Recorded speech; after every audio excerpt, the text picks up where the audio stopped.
All right, ladies and gentlemen, welcome back to Physical Science with Mr. Kenton. Hope you guys are doing well today. I've got an exciting video for you guys. We're going to be looking at physical properties and physical changes and those types of things that matter can undergo.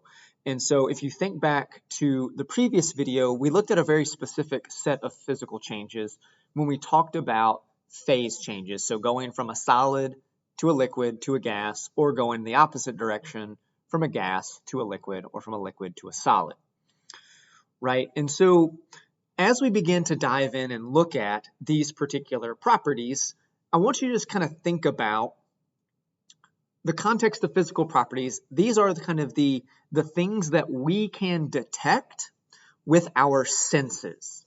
Okay, I noticed that I mentioned that here at the second bullet, but I want to start there.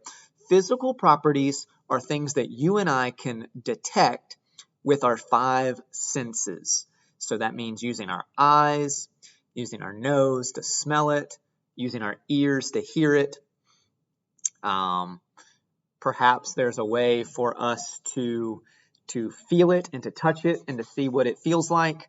Or hopefully we're not tasting matter and specifically chemicals, but using our taste. These are things that we can use to detect these properties. Now, if I wanted a more specific definition, I would say that physical properties are properties of matter that can be measured or observed without the matter that we're looking at changing into a completely different substance. Now, if you're remembering, a substance could either be classified as an element or a compound. So elements are those things found on the periodic table. Compounds would be these combinations of elements that have these specific ratios.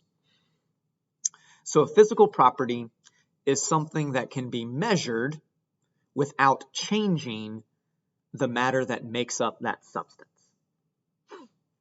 And so I want you to just kind of think to yourself as you're watching this video, and I want you to think about what are some properties that we could measure or observe about something else. Like, let's think about a glass of water or my water bottle. What are some examples of properties that we could measure or observe about the water that's in my water bottle? So just take some time to think through that. And if you need to, pause the video so that you can finish with that thought, think through it. And then once you kind of caught up to speed, go ahead and start the video back up again.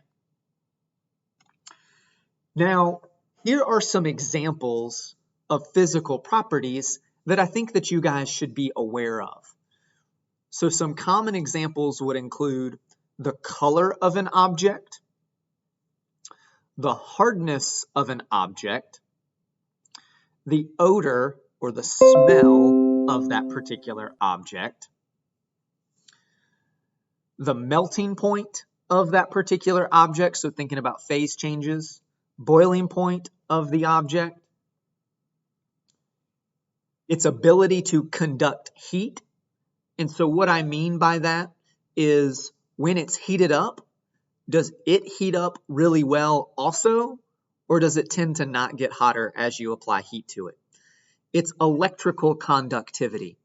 So when you pass electrical current through it, does it allow for electrical current to pass through it, or does it prevent electrical current from moving through it? The ability of a substance to dissolve in another substance. I want you to think about something like salt water. If you take table salt and you place it in water, the salt, the table salt, is going to dissolve eventually in that water, and it's going to look like it's not there, and it's going to make a solution. You've got density, which we're going to talk more about, and then we've got mass and volume, which we've already previously examined earlier on. So mass, the amount of matter that makes up a substance, and volume, the amount of space that particular object takes up. So these are all examples of physical properties, and when we look at each of these things, the identity of our substance is not going to change if we change or see these things happening. I hope that makes sense. Which is going to lead us into a physical change. Now, a physical change is a change in one or more physical properties of matter that does not change its chemical properties. So it's a change in one or more of the physical properties of your matter without changing the chemical properties of that same piece of matter that you're looking at. Now, oftentimes what that means is that it's very easy to reverse whatever physical change that we're talking about, right? And so if we think about what physical changes can be, it could be a change in the size of the object, it could be in the shape of the object, or it could be something like the state of matter of the object, right? So thinking about our physical or our phase changes of going from a solid liquid to a gas. And just another example that I think is going to be very helpful to consider is like if you think about this sheet of paper that I've got here, right? It's a sheet of paper. Now, when I fold it in half, right? So if I fold my sheet of paper, it's still paper. I haven't changed what this is in any way, shape, or form. It's still paper, right? The only thing I've done is I've changed its shape. And so I can easily unfold it, and would you look at that? It's back to being the same sheet of paper that we remembered before. So I want you to have in your mind that when we're talking about a physical change, it's something that is really easy to kind of revert back to how it was before that change took place. Now, some physical changes that we need to consider. This is not an exhaustive list. There are certainly more physical changes I could discuss, but I'm giving you these as a reference. So you have things like cutting an object.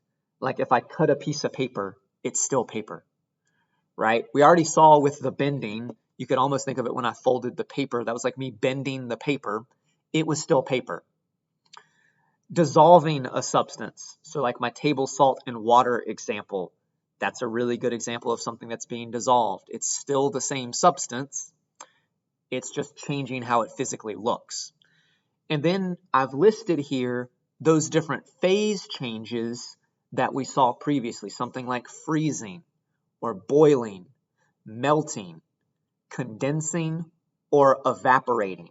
These are all examples of physical changes. Now, I haven't given you all of them, but these are things that you can consider because in all of these examples, the only thing that's changing is how the matter is arranged, but the type of matter is staying the same.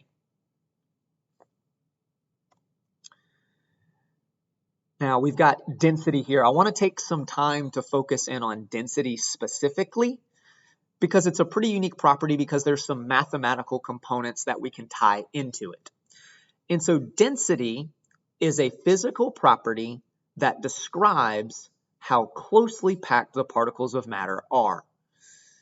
Now, when you think about the representations that we talked about for solids, liquids, and gases, we saw in solids that those solids, the particles are packed very closely together.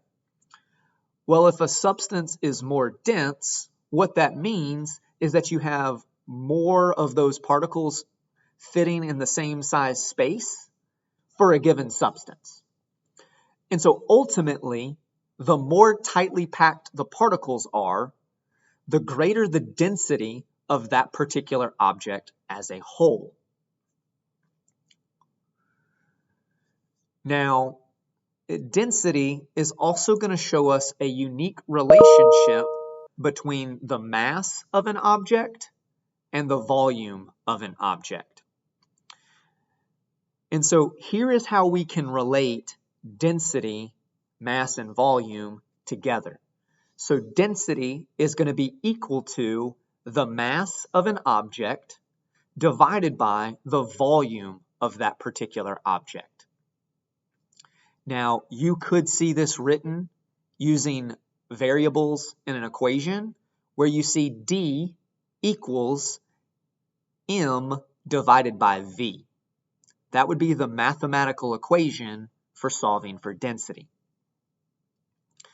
Now, when we start talking about quantities that we're measuring in chemistry, everything that we talk about has a unit that's associated with it, that's letting you know what quantity you're measuring. And so for density, density gets measured in what we call grams per milliliter, which is this G divided by ml, that's grams per milliliter, or grams per centimeter cubed. Now, if you're wondering what's the difference between these two values or these two units, grams per milliliter is typically used to measure the volume of a liquid, whereas grams per centimeter cubed is going to be used if you're measuring the volume of a solid. Now, in this expression, in this equation, M is the mass of the object measured in grams, and like we've mentioned, volume can either be in milliliters or cubic centimeters. And we see those abbreviations there, M capital L or centimeter cubed or centimeters raised to the third power. Now, as I end this video, I'm going to leave you guys with two density problems that I want you guys to take a look at, and I want you to try to solve each of them specifically. So you've got these two questions.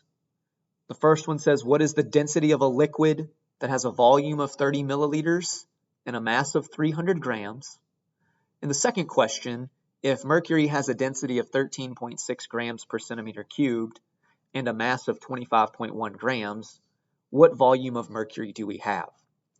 So as you get to the end of this video, I want you to work out these problems, and what I'm going to do is I'm going to create the Google form like what I've been doing for the other videos, and I'm going to have a place where you can put your answers for both of these questions.